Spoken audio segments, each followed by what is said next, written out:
تین وطروں کی قرات۔ حضرت عائشہ رضی اللہ عنہا سے روایت ہے کہ رسول اللہ صلی اللہ علیہ وسلم پہلی رکعت وطر میں سبح اسم ربک الاعلی، دوسری میں قل یا ایھا الکافرون اور تیسری میں قل ھو اللہ احد پڑھتے تھے۔ نبی صلی اللہ علیہ وسلم نے فرمایا ایک رات میں 2 بار وطر پڑھنا جائز نہیں۔ رسول اللہ صلی اللہ علیہ وسلم نے فرمایا 3 وطر نہ پڑھو، 5 یا 7 وطر پڑھو اور مغرب کی مشابہت نہ کرو۔ یعنی اس سے مراد یہ نہیں کہ 3 رکعت ہے، نہیں 3 رکعت تو ہے، مراد یہ کہ مغرب کی طرح کی 3 مت پڑھو۔ مغرب کی طرح کی 3 کیا ہے؟ 2 پڑھ کے بیٹھ کے پھر تیسری پڑھی جائے۔ معلوم یہ ہوا کہ وطر میں نماز مغرب کی مشابہت نہیں ہونی چاہیے۔ نبی صلی اللہ علیہ وسلم نے فرمایا رات کو اپنی آخری نماز وطر کو بناؤ، اور فرمایا وطر آخر رات میں 1 رکعت ہے۔ سارے ریفرنس نیچے دیے ہوئے ہیں۔ نبی صلی اللہ علیہ وسلم نے فرمایا جو شخص آخر رات میں نہ اٹھ سکے وہ اول شب وطر پڑھ لے، اس لیے لوگوں نے اس کو عشاء کی نماز کے ساتھ ملا دیا، اور جو آخر رات اٹھ سکے وہ آخر رات وطر پڑھے، کیونکہ آخر رات کی نماز افضل ہے۔ اب اس پر پھر سوال کرتے ہیں، اگر یہ شک ہو کہ نیند نہیں کھلے گی پھر کیا کریں؟ بھی آپ اپنے آپ کو زیادہ بہتر جانتے ہیں، مفتی کیا جانے آپ کو، آپ خود زیادہ بہتر جانتے ہیں کہ آپ اٹھ سکیں گے یا نہیں اٹھ سکیں گے۔ تو آپ اپنی عادت کو دیکھیے کہ آپ کی نیند کیسے ہے، آپ کی معمولات کیسے ہیں۔ اگر آپ کبھی زندگی میں 1 دفعہ اٹھنے کے عادی ہیں تو پھر آپ وطر پڑھ کے ہی سویا کریں، اور جو روز اٹھنے کے عادی ہیں، یعنی 2 میں سے 1 حالت ہے نا آپ کی، یا تو آپ معمول کے مطابق اٹھتے ہیں، تو معمول کے مطابق اٹھنے والوں کو وطر کب پڑھنے چاہیے؟ سویرے پڑھنے چاہیے۔ اور کبھی کسی پریشانی مجبوری میں آپ نے اگر وطر پڑھنے ہیں اور آپ کو شک ہے کہ پتہ نہیں اٹھوں کہ نہیں، تو پھر آپ اپنی روٹین میں رات کو ہی پڑھ کے سوئیں۔ اصل میں جب ہم 3rd آپشن چاہتے ہیں تو مسئلہ ہوتا ہے۔ ایک چیز پر قرار پکڑیں تو بہت ساری چیزیں آپ کی حل ہونے لگیں گی۔ حضرت عائشہ رضی اللہ عنہا سے روایت ہے کہ رسول اللہ صلی اللہ علیہ وسلم نے اول رات، رات کے وسط اور پچھلی رات یعنی رات کے ہر حصے میں وطر پڑے۔ اب اتنی سنتیں موجود ہیں آپ کے سامنے، اتنی وسعت موجود ہے، ہر راستہ بتا دیا گیا ہے، اب عمل کے لیے کیا چاہیے آپ کو؟ ہر وقت سوال یا کچھ اپنی عقل سے بھی کام لینا ہے، کیونکہ باب اہم ہے۔ مجھے معلوم ہے اگر سمجھ نہ آئے تو پھر سوالوں کی بھرمار سے وقت ضائع کریں گے، تو بہتر ہے میں خود ہی سوال کر لوں آپ سے۔ سب سے پہلا سوال یہ ہے کہ کیا وطر عشاء کی نماز کا حصہ ہے؟ وطر کا اصل وقت کون سا ہے؟ رات کا آخری حصہ، یا وطر رات کی آخری نماز ہے؟ اگر آپ فجر سے پہلے اٹھنے والے نہیں تو آپ وطر کب پڑھیں گے؟ اور اگر آپ اٹھنے والوں میں سے ہیں صبح۔ اور اگر کبھی بیماری، کسی کمزوری، کسی وجہ سے، کسی تھکاوٹ کی وجہ سے آنکھ نہ کھلی تو فجر سے پہلے پڑھ لیں، لیکن روز کا معمول یہ بنا لینا کہ اچھا میں اٹھوں گی تہجد کے لیے اور روز ہی اٹھ کے فجر کے وقت پڑھنا، یہ انتہائی نامناسب بات ہوگی۔ تو سب سے پہلے تو آپ کسی ایک جگہ قرار پکڑیں، یا تو آپ اپنے آپ کو شمار کریں سحری کے وقت اٹھنے والوں میں، تو اس طریقے پہ عمل کر لیں۔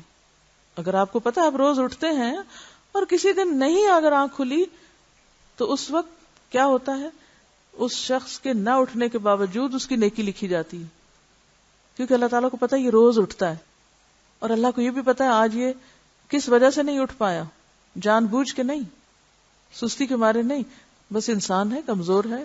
اگر انسان نہ ہوتے تو پھر فرشتے ہو جاتے، جب ہم سے کوئی بھی بھول نہ ہوتی یا غلطی نہ ہوتی یا کوتاہی نہ ہوتی، یعنی یہ جان بوجھ کے ایسا کرنے والوں میں سے نہیں، بس ہو گیا۔ تو ایسے لوگوں کے لیے پھر کیا ہے کہ صبح فجر کی سنتوں سے پہلے ہی آپ وتر پڑھ لیں ایک، اور اس کے بعد آپ سنت فجر پڑھیں۔ لیکن اگر آپ اٹھتے ہی نہیں ہیں، بس ایسے ہی کبھی کبھی جوش جذبہ آ جاتا ہے اور آپ کبھی اٹھنے لگتے ہیں اور پھر نہیں اٹھتے، اور کبھی کچھ اور کبھی کچھ، تو اس صورت میں پھر آپ خود اپنے آپ کو بہتر جج کر سکتے ہیں کہ آپ کی اپنی عادت کیا ہے، کہ کبھی کبھار بھی جب کوئی کام کرنا پڑے تو آپ خود پر کتنا کنٹرول رکھتے ہیں۔ اس کا فیصلہ کون کرے گا؟ آپ خود کریں گے۔ اگر آپ سمجھتے ہیں آپ اٹھ سکتے ہیں تو وتر آپ چھوڑ دیں، پھر شک میں نہ رہیں، کیا پتہ نہ اٹھا جائے، کیا پتہ نہیں، پھر آپ کو پتہ ہونا چاہیے، تو پھر آپ کیا کریں، چھوڑ دیں وتر۔ اور اگر آپ کو پتہ ہے نہیں اٹھ پائیں گے تو بہتر ہے پڑھ لیں، پھر پڑھ کے سوئیں۔ ٹھیک ہے. اب آپ دیکھیے کہ وتر کی تعداد کتنی ہے. دوسرا سوال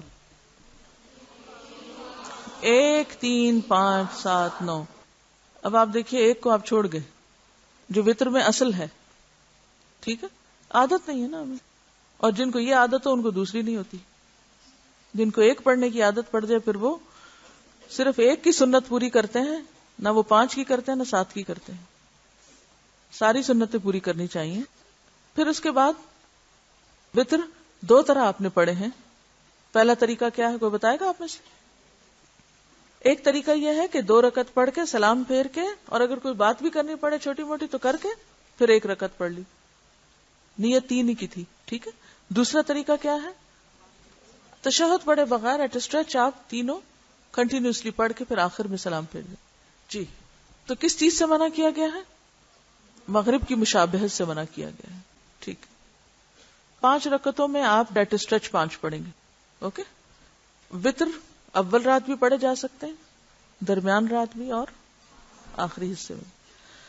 سعد ابن ہشام نے حضرت عائشہ رضی اللہ عنہا کی خدمت میں حاضر ہو کر کہا, مومنوں کی اماں جان, مجھے رسول اللہ صلی اللہ علیہ وسلم کے وتر کے بارے میں بتلائیں.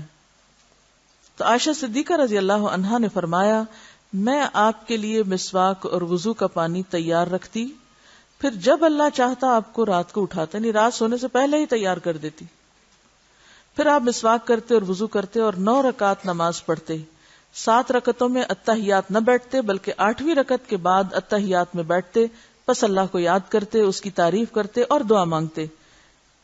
یعنی اتحیات پڑھتے کیونکہ اتحیات ذکر, حمد اور دعا پر مشتمل ہے. پھر سلام پھیرے بغیر اتحیات پڑھ کر کھڑے ہو جاتے, پھر 9ویں رکعت پڑھتے, اس کے بعد آخری قعدے میں بیٹھ جاتے, پھر اللہ تعالیٰ کو یاد کرتے اور اس کی تعریف کرتے اور اس سے دعا مانگتے, پھر سلام پھیرتے. حضرت ام المومنین فرماتی ہیں, جب رسول اللہ صلی اللہ علیہ وسلم بڑی عمر کو پہنچے تو آپ 7 رکعت وتر پڑھتے تھے. آپ اس بات کو پسند کرتے تھے کہ اپنی نماز پر ہمیشگی کریں. جب نیند یا بیماری کا غلبہ ہوتا اور رات کو قیام نہ کر سکتے تو دن میں 12 رکعت نفل پڑھتے. اور میں نہیں جانتی کہ آپ نے ایک رات میں پورا قرآن پڑھا ہو, یا ساری رات نماز پڑھی ہو, یا رمضان کے علاوہ کسی اور مہینے میں پورا مہینہ روزے رکھے ہوں. اس حدیث سے 2 باتیں معلوم ہوئی. ایک یہ کہ نبی صلی اللہ علیہ وسلم نے ایک سلام کے ساتھ 9 وتر پڑھے اور 7 بھی. دوسری بات یہ ثابت ہوئی کہ آپ ہر 2 رکعتوں کے بعد اتحیات نہیں بیٹھتے تھے بلکہ صرف 8ویں رکعت میں تشہد پڑھتے اور سلام پھیرے بغیر کھڑے ہو جاتے, اور پھر آخری رکعت کے آخر میں حسب معمول تشہد پڑھ کر سلام پھیر دیتے تھے.